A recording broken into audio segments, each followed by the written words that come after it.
2008 সালে বোম্বাই অ্যাটাক তারপরে কোথায় করছিল? তাজ হোটেলে করছিল। তখন কার সরকার ছিল? কংগ্রেসের সরকার ছিল। তখন কি কংগ্রেসের সরকার কিচ্ছু বলেনি আতঙ্কবাদীদেরকে। আর এখন 2025 সালে এখন কার সরকার আছে? বিজেপি সরকার। আর কাশ্মীরে কুটা হামলা হলো, সঙ্গে সঙ্গে কি নরেন্দ্র মোদী, দামোদর দাস সঙ্গে সঙ্গে ওদেরকে জবাব দিয়ে দিল। আতঙ্কবাদীর হামলাগুলো সঙ্গে সঙ্গে ওদেরকে জবাব দিয়ে দিল। আর 2008 সালে হামলা হয়েছিল, তখন কাজ করেছিল কংগ্রেসের, তখন কিন্তু কিচ্ছু বলে নিল। এখানে ভাবতে হবে কংগ্রেসের আমলে আতঙ্কবাদীরা কত আমাদের ভারতে হামলা করছিল, তখনও কংগ্রেসের একটা কিচ্ছু বলেনি।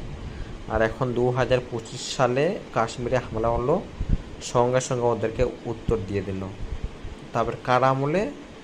বিজেপির আমলে। ওই জন্য আমি তাই বলছি 2026 সালে তো ভোট হতে চলছে, আপনারা কাকে ভোট দেবেন ভালো ভাবনা চিন্তা করে দেবেন।